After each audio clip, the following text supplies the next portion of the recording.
राहुल गांधी के विदेश में दिए गए आरक्षण के बयान के बाद देश भर में सियासत तेज हो गई है। बीजेपी लगातार राहुल गांधी के बयान को लेकर विपक्ष को घेरती हुई नजर आ रही है। अब इसी बीच पूर्व मुख्यमंत्री हरीश रावत ने प्रेस कॉन्फ्रेंस करते हुए कहा कि राहुल गांधी और कांग्रेस की मंशा आरक्षण के पक्ष में है। बीजेपी पर निशाना साधते हुए हरीश रावत ने कहा कि बीजेपी को राहुल का फोबिया हो गया है।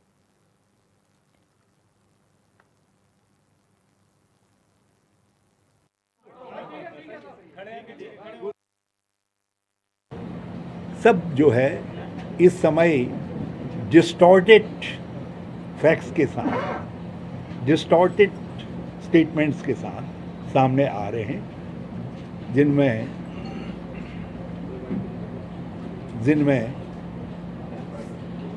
सुश्री आदरणीय मायावती जी भी सब लोग आ रहे हैं। राहुल जी ने आरक्षण को लेकर के वही कहा है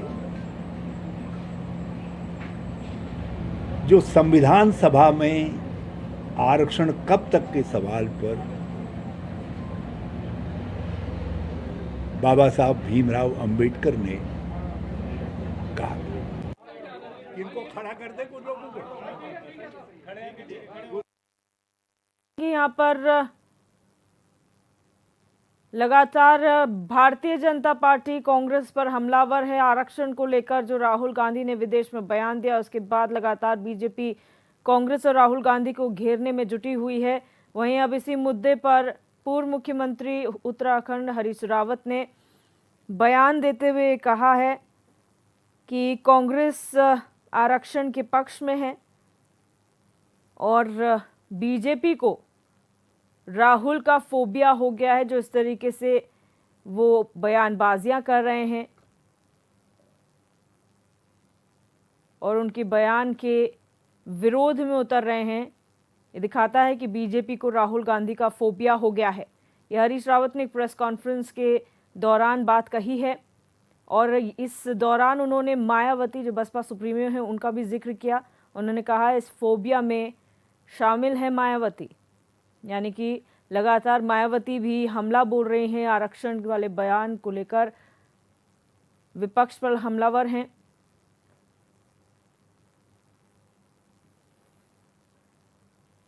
और उनका ये कहना है कि कांग्रेस का जो स्टैंड है वो क्लियर नहीं है, एक छलावा है और राहुल गांधी का जो आरक्षण को लेकर स्टैंड है वो भी महज एक छलावा है और कुछ नहीं।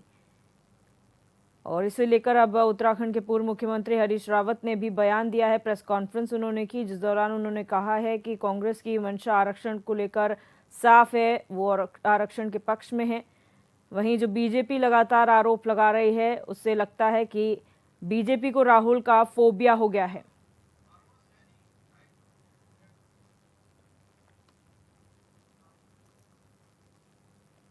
और हमारे संवाददाता अरुण सैनी हमारे साथ लाइव जुड़ चुके हैं इसी खबर पर। अरुण, जानकारी चाहेंगे जिससे लगातार निंदा की जा रही है बीजेपी की ओर से राहुल गांधी के बयान को लेकर, आरक्षण पर उन्होंने जो विदेश में कहा है, जो प्रेस कॉन्फ्रेंस हरीश रावत ने कही उसमें क्या बयान उन्होंने दिया है? जी देखिए, राहुल गांधी जब विदेशों में जाते हैं और जिस तरीके से वो जो भारत के मुद्दे भी होते हैं उनको लेकर भी अपनी बात रखते हैं और मुखरता से अपनी बात रखते हैं, तो ऐसे में जब वो अपनी बात वहाँ पर रख रहे थे, ऐसे में जो प्रेस कॉन्फ्रेंस चल रही थी जिसमें कि कई जो यूनिवर्सिटी के छात्र थे वो भी उसमें सवाल जवाब कर रहे थे, तो ऐसे में वहाँ पर एक छात्रा के द्वारा ये पूछा गया कि राहुल गांधी से कि आरक्षण को लेकर वो क्या सोचते हैं, क्या आरक्षण जो है वो खत्म होना चाहिए भारत में। तो उन्होंने बयान दिया कि जो आरक्षण है वो अभी अगर खत्म करने की कांग्रेस पार्टी, वैसे तो आरक्षण खत्म नहीं होगा, लेकिन कांग्रेस पार्टी आरक्षण खत्म करने की तब तक नहीं सोच सकती जब तक देश में समानता ना आ जाए। यानी कि जाति जनगणना जिसकी बात राहुल गांधी कर रहे हैं, कहीं ना कहीं उसको लेकर भी उन्होंने उसमें उसको जोड़ा है कि जब तक समानता नहीं आती तब तक राहुल जो है कांग्रेस पार्टी वो आरक्षण को खत्म करने को लेकर नहीं सोच सकती। हालांकि जब समानता अगर होगी तो ऐसे में तब जाकर जो है आरक्षण खत्म करने को लेकर सोचा जा सकता है। लेकिन भारतीय जनता पार्टी ने उनके इस बयान को लेकर जिस तरीके से भारतीय जनता पार्टी लगातार आरोप लगा रही है और लगातार ये कह रही है कि राहुल गांधी लगातार जब विदेशों में जाते हैं तो भारत की जो है वो लगातार बुराई करते हैं और भारत का अपमान इससे होता है, देश की छवि को नुकसान होता है। तो इस तरीके के आरोप जो है भारतीय जनता पार्टी लगा रही है। इसी को लेकर आज उत्तराखंड में पूर्व मुख्यमंत्री और कांग्रेस पार्टी के वरिष्ठ नेता हरीश रावत ने प्रेस कॉन्फ्रेंस की। उन्होंने कहा कि भारतीय जनता पार्टी को राहुल फोबिया हो गया है, क्योंकि राहुल गांधी जिस तरीके से विदेशों में जाकर अपनी बात रखते हैं, ऐसे में जो चीज़ें देश में चल रही हैं उसको लेकर जो उन्होंने बात रखी है उससे भारतीय जनता पार्टी का विरोधाभास होता है और भारतीय जनता पार्टी उसी विरोधाभास को कम करने के लिए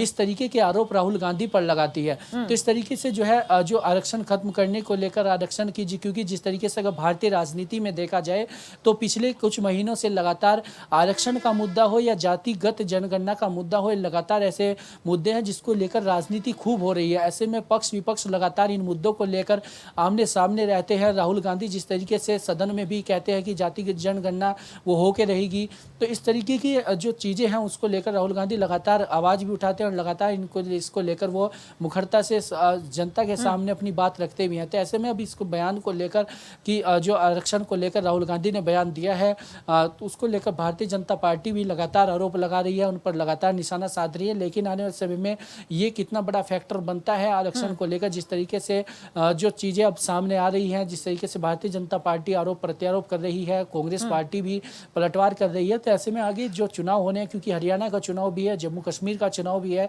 तो ऐसे में इन चुनाव पर इसका कितना असर पड़ेगा। ऐसे में कांग्रेस पार्टी भी नहीं चाहती कि जो भारतीय जनता पार्टी आरक्षण को लेकर राहुल गांधी के बयान पर लगातार उन पर आरोप लगा रही है, उसका कोई नुकसान कांग्रेस पार्टी को झेलना पड़े, क्योंकि 2 प्रदेशों में चुनाव इस वक्त है।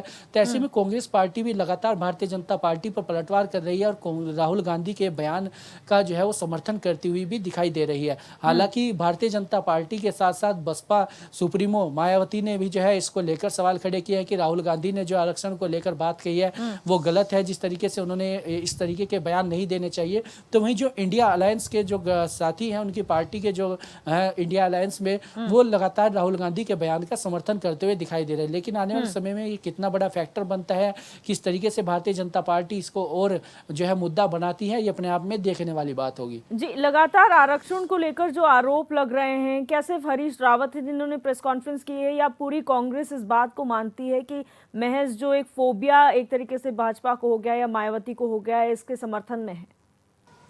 जी देखिए, दिव्या, कांग्रेस पार्टी लगातार राहुल गांधी के बयान का समर्थन कर रही है और ऐसे में कांग्रेस पार्टी का कहना है कि राहुल गांधी की जो जिस तरीके से उन्होंने भारत जोड़ो यात्रा की, भारत जोड़ो न्याय यात्रा की, उसके बाद से जो छवि में राहुल गांधी की चेंज आया है और उनका जो पूरा राजनीतिक जो दृष्टिकोण है जनता का जो उनके देखने का वो भी बदला है।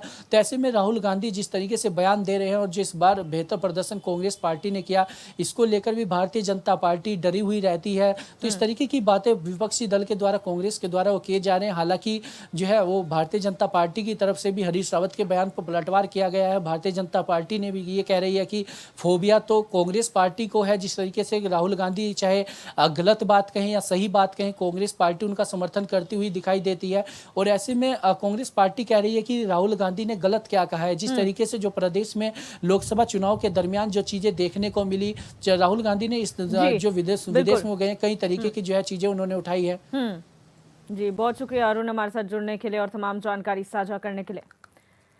रुक करेंगे अगली खबर का। कुशीनगर में योगी पुलिस का बदमाशों में ऐसा डर दिखा कि घायल अपराधी व्हीलचेयर पर बैठे हुए माफी मांगने लगा। शातिर बदमाशों ने 2 डांसर्स का अपहरण किया था। अपनी सनक को पूरा करने के लिए बदमाशों ने अपहरण कांड को अंजाम दिया था। अपहरण कांड को अंजाम देने वाले 8 लोगों में से 6 लोगों को पुलिस पहले ही गिरफ्तार कर जेल भेज चुकी है। वहीं अब पकड़े गए 2 बदमाश कान पकड़कर पुलिस से माफी मांगते हुए नजर आए।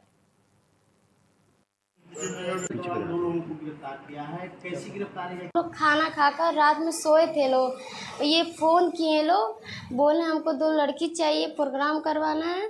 तो ये दीदी बोली इतने रात को हम अपनी लड़कियों को नहीं भेज सकते हैं, और फ़ोन उनका काट दी। और उसके बाद से हम लोग फ़ोन चला रहे थे, हम लोग रात में ये लोग फ़ोन किए हैं, बार बार फ़ोन कर रहे थे लोग, दीदी नहीं रिसीव की। वो लोग आए घर पे, फिर पता नहीं कौन सा मैटर हुआ हमको। वो लोग रहते हैं बंगाल में, ये लोग बंगाल के रहने वाले हैं लोग, और उन लोग का नाम है राखी और रीमा।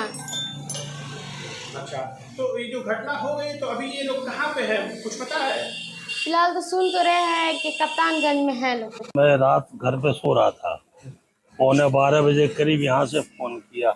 परवीन एक किराएदार है, उसने फोन किया, बोला यहाँ कुछ लोग यहाँ इकट्ठे हो गए हैं और हंगामा कर रहे हैं और चारों तरफ से दरवाजे तोड़ रहे हैं, आप जल्दी आइए।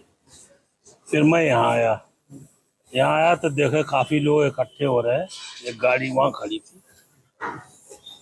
फिर मैं उनसे उन्होंने खुद पूछा आप कौन है, मैं कहा मैं मकान मालिक हूँ। तो बोले चाचा आप जाइए, ऐसी ऐसी बात है, इनको हमने आज सट्टे पे लिखवाया था, ये गए नहीं, हम इन्हें साथ ले जाएंगे। मैं कहा ले जाने का तरीका ये नहीं होता।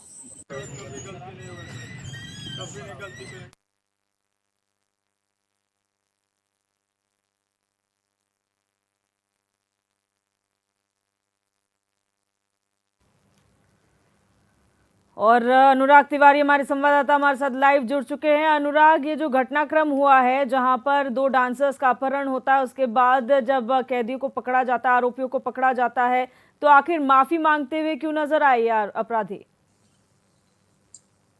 बिल्कुल देखिए ये पूरा मामला जो है कुशीनगर के कप्तानगंज थाना क्षेत्र का है, जहां पर एक बर्थडे पार्टी चल रही होती है और बर्थडे पार्टी की सनक इस कदर जो है बर्थडे पार्टी में शामिल लोगों पर चढ़ जाती है कि वो जो है जो ऑर्केस्ट्रा में डांस करने वाली नर्तकी होती हैं उन्हें जो है असलहे के दम पर जो है अगवा कर लेते हैं। लग्जरी गाड़ी फॉर्च्यूनर से उन्हें अगवा करते हैं, जिसके बाद जो है शोर शराबा होता है और मकान मालिक जो है पीआरपी को सूचना देते हैं कि इस तरीके से घटना हुई है। कुछ मनबढ़ किस्म के लोग हैं जिन्होंने जो है इस तरीके का काम किया है। जिसके बाद पुलिस एक्टिव हुई और पुलिस ने जो है घेराबंदी किया, चेकिंग शुरू की। चेकिंग के दौरान जो है पुलिस ने उन दोनों युवतियों को बरामद कर लिया और कुल 6 लोगों को जो है उस मामले में असलहे सहित जो है गिरफ्तार करके जेल भेज दिया। लेकिन इस पूरे मामले में 2 आरोपी लगातार जो है फरार चल रहे थे और पुलिस को यह सूचना मिली कि ये दोनों आरोपी जो है रामकोला थाना क्षेत्र में है। नासिर और आदित्य दोनों ये जो है इनकी सूचना मिली, पुलिस को लोकेशन मिली और जिसके बाद पुलिस ने घेराबंदी की इन्हें पकड़ने के लिए। तो इन्होंने जो है पुलिस पर ताबड़तोड़ फायरिंग शुरू कर दी। पुलिस ने आत्मरक्षा में फायरिंग की और इस फायरिंग में दोनों जो अपराधी थे उनके पैर में गोली लगी और पुलिस ने इन्हें गिरफ्तार कर लिया। जिसके बाद जो है ये दोनों आरोपी पुलिस लाइन में खुद को गिड़गिड़ाता हुआ जो है दिखे, माफी मांगते जो है दिखे। इन्होंने कहा कि इस तरीके की कभी जो है अपराध हम नहीं करेंगे। कान पकड़ करके जो है माफी मांगते हुए ये कहीं ना कहीं कुशीनगर पुलिस की खौफ से दिखाई दिए। चंद घंटे पहले जो है इन पर सनक चढ़ी हुई थी बर्थडे पार्टी की और इन्होंने युवतियों को अगवा किया था, लेकिन जब पुलिस ने इन्हें गिरफ्तार कर लिया, एनकाउंटर में इनके पैर में गोली लगी, तो ये बिल्कुल जो है गिड़गिड़ाते हुए दिखाई दिए यूपी पुलिस के सामने। जी, जो ये तमाम आरोपी हैं जिन्होंने इस घटनाक्रम को अंजाम दिया, क्या इनके खिलाफ पहले भी मुकदमे दायर हो चुके हैं? क्या ये आपराधिक किस्म के व्यक्ति हैं या फिर सिर्फ सनक के चलते इन्होंने इस घटनाक्रम को अंजाम दिया? जी नहीं, बिल्कुल जिस तरीके से इन लोगों ने इस पूरी घटना को अंजाम दिया है, इसमें जो 2 ये आरोपी हैं जिनको पुलिस ने एनकाउंटर में गिरफ्तार किया है पैर में गोली मार करके, ये 25,000 रुपए के इनामिया हैं। इन पर पहले से जो है ये वांछित थे, 25,000 रुपए का इनाम था, अन्य मुकदमे भी इन पर जो है दर्ज थे।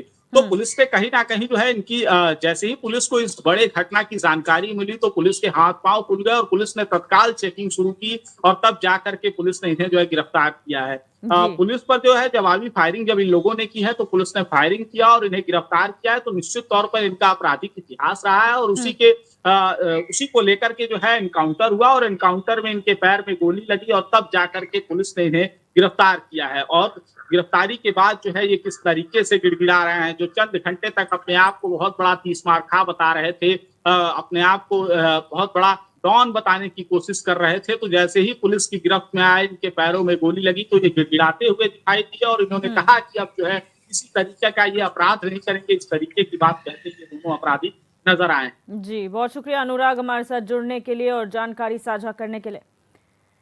कानपुर में अनवर कासगंज रोड पर कालिंदी एक्सप्रेस ट्रैक पर रखे सिलेंडर से टकरा गई थी। सूचना मिलने पर आरपीएफ, जीआरपी और रेलवे के सीनियर अफसरों ने मौके पर पहुंचकर जांच की।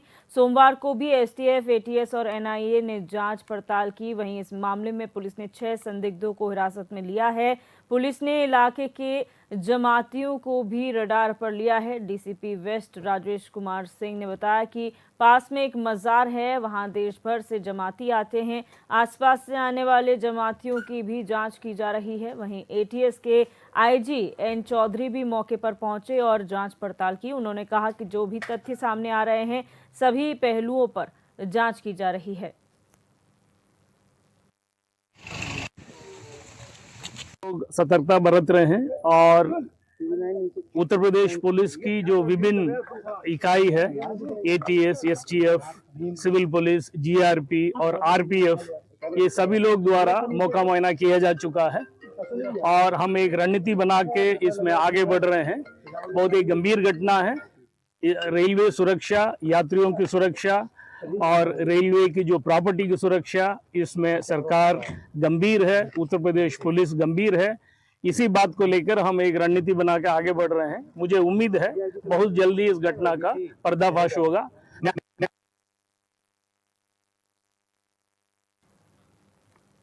और हमारे संवाददाता इब्ने हसन जैदी इस खबर पर हमारे साथ जुड़ चुके हैं। इब्ने, जो पूरा प्रकरण हुआ, ट्रेन को डीरेल करने की जो साजिश थी, उसमें क्या अब तक जांच में सामने आया है? कितने लोगों पर गाज गिरी है?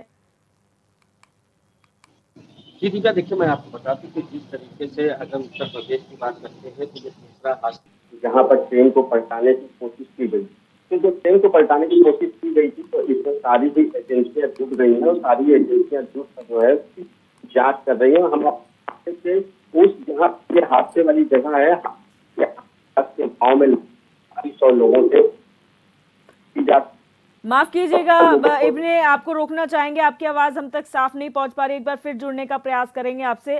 तो आपको बता दें कि कानपुर की एक घटना है जहां पर रेलवे ट्रैक पर सिलेंडर रखा गया था। ट्रेन को डीरेल करने की साजिश यहां पर कहीं ना कहीं रची जा रही थी, ऐसा अनुमान लगाया गया, जिसके बाद तमाम जो आरपीएफ जीआरपी के अधिकारी हैं वो यहां पर पहुंच गए। एनआईए की भी टीम यहां पर पहुंची, जिन्होंने चेकिंग की है, जांच पड़ताल की जा रही है। 6 संदिग्ध लोगों को जो है हिरासत में लिया गया। इसके अलावा जो जमाती हैं वो भी रडार पर हैं पुलिस के।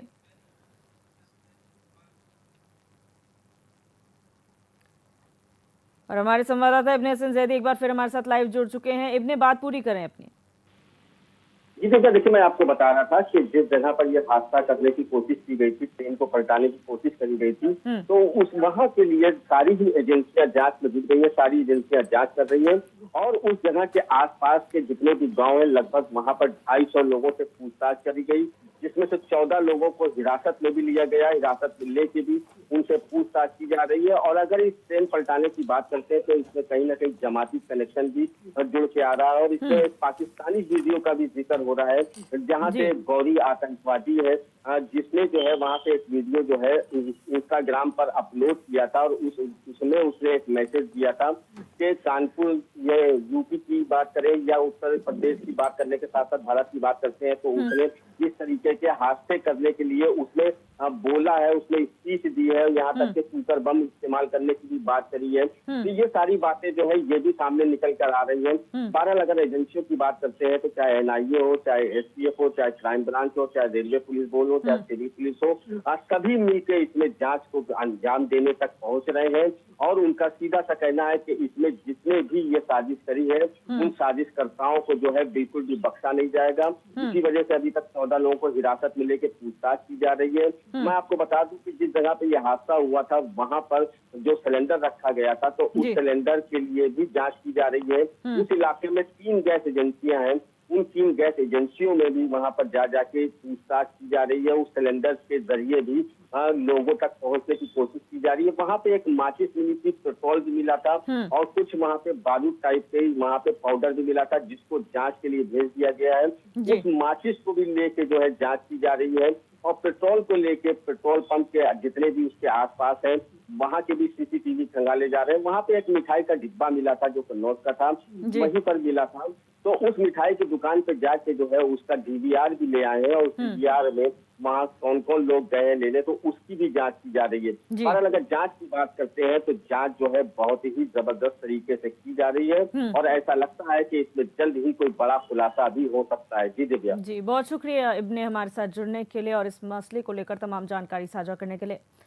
अब खबर की बात करेंगे अमेठी से, जहां जायस थाना क्षेत्र में बदमाशों के हौसले इतने बुलंद हो गए हैं कि 25 वर्षीय बदमाश लगभग 4 वर्षीय बच्ची को उसी के घर से उठा ले गया। दरिंदगी की हद उस वक्त पार हो गई जब उस दरिंदे ने मासूम के साथ अश्लील हरकत को अंजाम दिया। मामले की सूचना मिलते ही पहुंची पुलिस और परिजनों ने बच्ची की तलाश शुरू कर दी, तो पुलिस ने उस दरिंदे युवक को अश्लील हरकत करते हुए उसे गिरफ्तार कर लिया और आगे की कार्रवाई शुरू कर दी।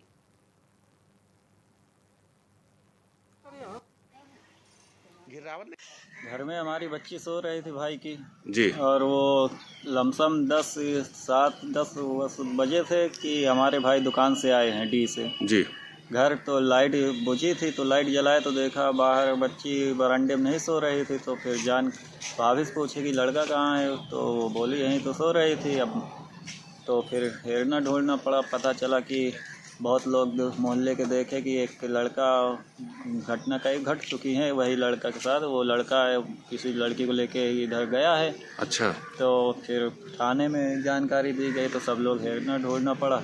तो उसके बाद पता चला, इधर उधर बहुत परेशान हुए हेरने में। उसके बाद जानकारी हुई कि हनुमान दल के पीछे कोई जंगल है जी, वहीं बच्ची जो वही पता चला तो वहीं से मिली। हमने 9 बजे उठा तो जो है कि इनकी लाइट जल रही थी जी, और जो है कि मैं लाइटिंग से लौट के आया तब तक जल रही थी। ऊपर गया, मैं बैठा बतला रहा था, उसके बाद में जो है कि इनकी लाइट बंद हुई है। अच्छा, और उसके बाद में जो है कि इनका बच्चा जो है 2 इधर लेटे थे, 2 आदमी उधर लेटे थे तख्त पे। उसके बाद जो है हम ऊपर ही बैठे थे। जब ये इधर जो है चिल्लाहट मची तब जो है कि हमको ये पता लगा कि कौन बात हुई। तो ऊपर से देखा तो ये पता लगा कि बच्ची गायब हो गई। कितने साल की बच्ची थी? 3.5 साल की है। अच्छा, फिर? जी, उसको इधर सगल हेरा गया है, कहीं नहीं पता लगा तो जंगल की तरफ गया, उधर हेरा गया, वहाँ भी नहीं पता लगा तो 100 नंबर को फ़ोन किया गया। जैस में हमारी भतीजी गुम हो गई थी। अच्छा, 10 बजे से रात को 10 बजे रात फिर? को। उसके बाद हमारा छोटा भाई आया घर, जब दरवाज़ा खटखटाया तो देखा लाइट ऑफ थी। उसने भाभी से पूछा लाइट क्यों बुझी है, तो कहा लाइट हम जला के लेटे थे। तो लाइट पता नहीं कौन बुझा दिया, घर का बुझाया किसने बुझाया। उठकर उसने लाइट जलाया तो देखा बच्ची नहीं बिस्तर पे। कितने साल की बच्ची थी? 3 साल की है, चौथे में पढ़ी है। अच्छा, फिर? उसके बाद वो सब ढूंढने निकले। कल रात में जानकारी मिली थी क्या मिली? कि तुम्हारी लड़की खो गई है, जी, किसी ने उठा लिया। तो फिर हमको पता चला तो हम लखनऊ से आज आए हैं। क्या जानकारी मिली? ये पता चला कि आपकी लड़की को किसी ने ले गए हैं, इसीलिए हम आज आए हैं। तो मिली आपकी लड़की? हमारी लड़की मिली है लेकिन चोट बहुत ज़्यादा लगी है। क्या घटना घटी थी उसके साथ? सर हम तो अभी आए हैं। अच्छा, हाँ, और चोट तो हम ज़्यादा देख रहे हैं लगी है, और इतनी जानकारी हमको है नहीं। थाने आए हुए हैं? हम थाने आए हुए हैं। क्या चाहते हैं आप लोग? हम चाहते हैं कि इसको सज़ा मिलनी चाहिए। और आदित्य तिवारी हमारे संवाददाता हमारे साथ लाइव जुड़ चुके हैं। आदित्य, क्या प्रकरण प्रकाश में आया है?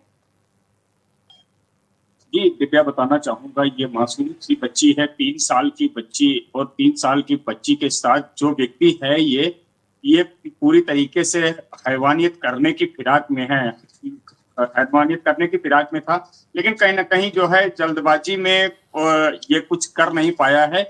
पुलिस के साथ इसका जो खोजबीन थी वो तत्काल परिजनों ने इसको ढूंढ निकाला है। सीसी कैमरे में रात में 10 बजे ये ले जाते हुए देखा जाता है। परिजन आनंद फानंद, पूरा गांव, पूरा मोहल्ला जो है, कस्बा है, वो निकलकर बच्ची को ढूंढने लगते हैं। ये व्यक्ति घर पहुंचता है और घर पहुंचकर बच्ची सो रही होती है, उसको मुंह दबाकर उठा ले जाता है और उठा ले जाके गांव के बाहर पहुंच जाता है। जब घर की लाइट बंद होती है, परिजन परेशान हो जाते हैं कि आखिर लाइट अभी तक जल रही थी, लाइट कैसे घर की बंद है। तो जब देखते हैं लाइट जलाकर तो बच्ची वहां से गायब रहती है। सभी लोग तुरंत तत्काल बच्ची को ढूंढना शुरू करते हैं, तो पता लगता है कि सीसी कैमरे जब खंगाले जाते हैं तो वो व्यक्ति बच्ची को ले जाता हुआ दिखता है और गांव के बाहर जाकर उसके काफी गंभीर चोटें आई हैं। दिव्या, पुलिस ने उसका मेडिकल कराया है। तो जो व्यक्ति है ले गया था बच्ची को, उसके खिलाफ गंभीर धाराओं में मुकदमा पंजीकृत किया गया है, आरोपी को जेल भेजा गया है। लेकिन बात की जाए तो किस तरीके की मानसिकता है लोगों की कि 3 साल की बच्ची है और 3 साल की बच्ची को भी आप आज के जमाने में सुरक्षित नहीं महसूस किया जा सकता। वो घर पर, जबकि परिजन उसके घर पर बैठे हैं, घर पर हैं, किसी प्रकार का कोई डर नहीं है, खौफ नहीं है, पड़ोसी है, वहीं का रहने वाला है। तो ऐसे लोगों पर कैसे भरोसा किया जाए? समाज काफी दूर जा रहा है इन दरिंदगियों को लेकर। जिस तरीके से लगातार कार्रवाइयां हो रही हैं, योगी सरकार की पुलिस लगातार एक्शन पर एक्शन ले रही है दिव्या, लेकिन अमेठी के जायस कोतवाली क्षेत्र के कस्बा में जो घटना घटी है, उस घटना को लेकर काफी जो है शर्मसार करने वाली ये घटना है और बच्ची के परिवारीजन काफी डरे सहमे हैं।